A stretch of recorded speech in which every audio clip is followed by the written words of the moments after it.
میری بہنوں، انسان کی طرف سے کیے جانے والے گناہ اور نافرمانیاں، چاہے گناہ کفر کی حد تک ہو یا پھر عام گناہ ہو یا پھر کبیرہ گناہ سے تعلق رکھتے ہو، تو پھر اللہ تعالیٰ کی طرف سے اس گناہ گار بندے کے اوپر مصیبت، پریشانی یا پھر کسی بیماری میں اس گناہ گار شخص کو مبتلا کیا جاتا ہے۔ اللہ تعالیٰ ارشاد فرماتا ہے، آپ کو کوئی بھی نقصان پہنچے تو یہ تمہاری اپنی وجہ سے ہے۔ اسی طرح اللہ تعالیٰ نے اور مقام پر فرمایا ہے، اور تمہیں جو بھی مصیبت پہنچے تو وہ تمہارے اپنے اعمال کی وجہ سے ہے۔ تو میری بہنوں، اللہ تعالیٰ تو اتنا رحمان کریم ہے کہ اللہ تعالیٰ انسان کے بہت سے ایسے گناہوں کو معاف فرما دیتا ہے۔ ہم انسان یہ سوچتے ہیں کہ جب ہم دعائیں مانگتے ہیں تو ہم یہ سوچتے رہتے ہیں کہ اللہ تعالیٰ ہماری دعائیں جلدی کیوں قبول نہیں کر رہا۔ تو اس انسان کو بس اتنا سوچنا چاہیے کہ اگر وہ کوئی گناہ کرتا ہے تو اسے یہ بھی سوچنا چاہیے کہ اللہ تعالیٰ اس کے گناہ کرنے پر فوری طور پر اسے سزا کیوں نہیں دیتا۔ میری بہنوں، اللہ تعالیٰ بہتر جانتا ہے کہ کس کو کب اور کیا دینا ہے، کیونکہ اللہ تعالیٰ 70 ماؤں سے بھی زیادہ اپنے بندوں سے محبت کرتا ہے، اور انسان اتنا ناشکر ہے، اتنی نماز چھوڑتا ہے، ایسے کام کرتا ہے کہ جس کو بیان کرنے میں بھی شرم آتی ہے۔ اس کے باوجود بھی اللہ تعالیٰ اس انسان کو رزق دیتا ہے، نعمتیں دیتا ہے، اس کے گناہوں کو معاف کرتا ہے۔ لیکن انسان جب پوری طرح سے ناشکر ہو جاتا ہے، پوری طرح سے گناہ گار ہو جاتا ہے، کوئی اس کے اوپر ڈر خوف اللہ تعالیٰ کا نہیں ہوتا، تو پھر اللہ تعالیٰ بھی اسے اس کی اوقات یاد دلانے کے لیے کہ تو انسان ہے، تجھے بنانے والا اللہ ہے، یہ اسے یاد دلانے کے لیے اسے پریشانیوں میں اور بیماریوں میں اللہ تعالیٰ مختصر کر دیتا ہے۔ میری بہنوں، جیسے کہ اللہ تعالیٰ نے قرآن کریم میں یہ فرمایا ہے، جس کا ترجمہ یہ ہے کہ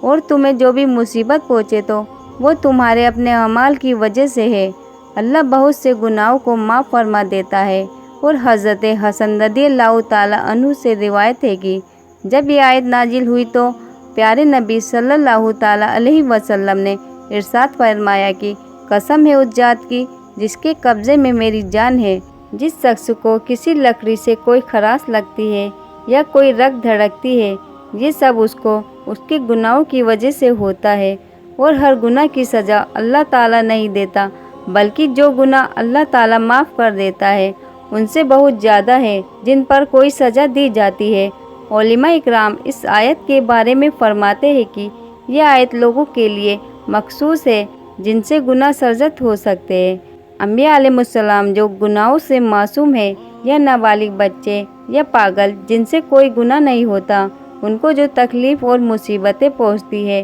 وہ اس حکم میں داخل نہیں، اس کے دوسرے اسباب اور حکمت ہوتی ہے، اور در حکمت ان حکمتوں کا ارادہ انسان نہیں کر سکتا۔ سیدنا انس بن مالک رضی اللہ تعالیٰ عنہ بیان کرتے ہیں کہ رسول کریم صلی اللہ تعالیٰ علیہ وسلم نے فرمایا، یقیناً جب اللہ تعالیٰ کسی بندے سے محبت فرماتا ہے یا پھر اسے گناہوں سے پاک صاف کرنا چاہتا ہے تو اس کو آزمائش میں ڈال دیتا ہے۔ دوسرا سبب یہ ہوتا ہے کہ اللہ تعالیٰ اپنے صابر اور مومن بندوں کے لیے درجات بلند کرنا چاہتا ہے۔ اللہ تعالیٰ اسے مصیبت سے مکالمہ کرتا ہے تاکہ وہ اللہ تعالیٰ کی آزمائشوں پر راضی ہو اور صبر کرے۔ نتیجے میں اللہ تعالیٰ اسے آخرت میں صابرین کے اجر سے نوازے گا اور اپنے یہاں اسے کامیاب لوگوں میں لکھے گا۔ انبیاء اکرام اور نیک لوگوں کو بھی آخر دم تک مصیبتوں کا سامنا رہا۔ اللہ تعالیٰ نے ان کے لیے ان مصیبتوں کو جنتوں میں بلند درجات کرنے کا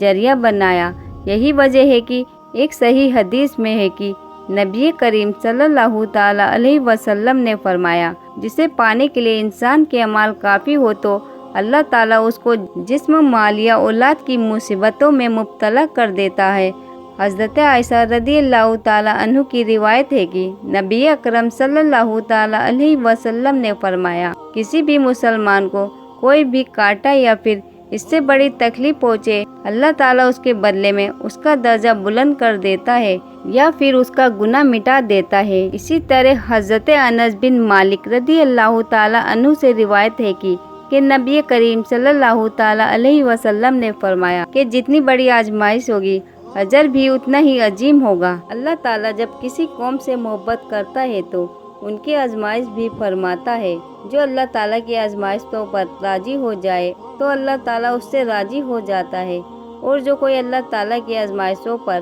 اس کے اوپر بھی اللہ تعالیٰ کی طرف سے ناراضگی ہوتی ہے۔ میری بہنوں، جیسا کہ آپ کو دیکھنے کو ملا ہوگا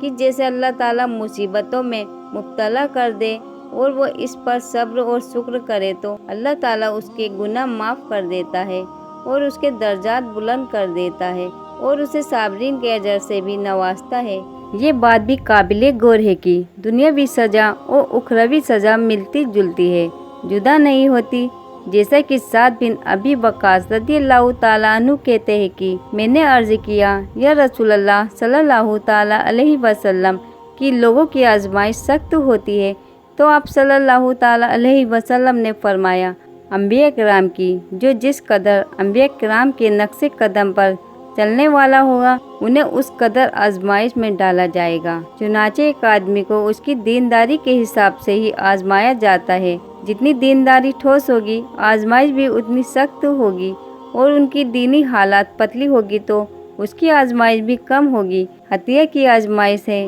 انسان کے گناہوں کو مکمل طور پر مٹا دیتی ہے اور انسان زمین پر چلتا پھرتا رہتا ہے اور اس پر کوئی گناہ باقی نہیں ہوتا۔ حضرت ابراہیم بن آدم رضی اللہ تعالیٰ عنہ جس وقت سخت اندھیری اور بادلوں کے بدلتے ہوئے رنگ دیکھتے تو کیا یہ سب میرے گناہوں کی وجہ سے ہے؟ اگر میں یہاں سے چلا جاؤں تو تمہیں اس سے کوئی نقصان نہیں پہنچے گا۔ اگر ابراہیم بن ادہم رضی اللہ تعالیٰ عنہ کا یہ حال تھا تو ہماری کیا حالت ہونی چاہیے؟ ابو ذر رضی اللہ تعالیٰ عنہ فرماتے ہیں کہ رسول اکرم صلی اللہ تعالیٰ علیہ وسلم نے فرمایا، بندے کو جو کوئی ہلکی یا سخت مصیبت پیش آتی ہے تو وہ اس کے گناہوں کا نتیجہ ہوتا ہے اور بہت گناہوں کو معاف فرماتے ہیں۔ حدیث مبارک میں ہے کہ حضرت عبداللہ بن عمر رضی اللہ تعالیٰ عنہ فرماتے ہیں کہ رسول اللہ صلی اللہ تعالیٰ علیہ وسلم ہماری طرف متوجہ ہوئے اور فرمایا، اے جماعت مہاجرین، 5 چیزوں میں جب تم مبتلا ہو جاؤ اور میں اللہ کی پناہ مانگتا ہوں جس سے کہ تم ان چیزوں میں مبتلا ہو۔ نمبر 1، جس قوم میں فاسی اعلانیہ ہونے لگی تو اس میں طاعون اور ایسی بیماریاں پھیل جاتی ہے جو ان سے پہلے لوگوں میں نہ تھی۔ نمبر 2، اور جو قوم ناپ تول میں کمی کرتی ہے تو وہ قحط، مصائب، بادشاہوں یعنی حکمرانوں کے ظلم و ستم میں مبتلا کر دی جاتی ہے۔ نمبر 3، اور جو قوم اپنے مال کی زکوٰۃ نہیں دیتی تو ان پر بارش روک دی جاتی ہے، تو اگر چوپائی یعنی 4 پیروں والے جانور نہ ہو تو ان پر کبھی بھی بارش نہ برسے۔ نمبر 4، اور جو قوم اللہ اور اس کے رسول کے عہد کو توڑتی ہے، اللہ تعالیٰ ان پر گیروں کو مسلط فرما دیتا ہے جو اس قوم سے عداوت رکھتے ہیں، پھر وہ ان کے اعمال چھین لیتے ہیں۔ نمبر 5، جب مسلمان حکمران کتاب اللہ کے مطابق فیصلے نہیں کرتے بلکہ اللہ تعالیٰ کے نازل کرتا نظام میں اپنی مرضی کے کچھ احکام اختیار کر لیتے ہیں اور باقی چھوڑ دیتے ہیں تو اللہ تعالیٰ ان قوم کو خانہ جنگی اور باہم اختلاف میں مبتلا کر دیتا ہے۔ حضرت عائشہ رضی اللہ تعالیٰ عنہ فرماتی ہے کہ میں نے رسول کریم صلی اللہ تعالیٰ علیہ وسلم سے طاعون کی حقیقت معلوم کی تو آپ صلی اللہ تعالیٰ علیہ وسلم نے مجھے بتایا کہ ویسے تو یہ عذاب ہے جسے اللہ تعالیٰ چاہے جس پر بھیجتا ہے، لیکن اللہ تعالیٰ نے اس سے ان مہینے کے لیے باعث رحمت قرار دیا ہے جو اس میں مبتلا کے وقت صبر کرتے ہیں، اور جس شہر جس جگہ طاعون ہو اور کوئی مومن اپنے اس شہر میں ٹھہرا رہے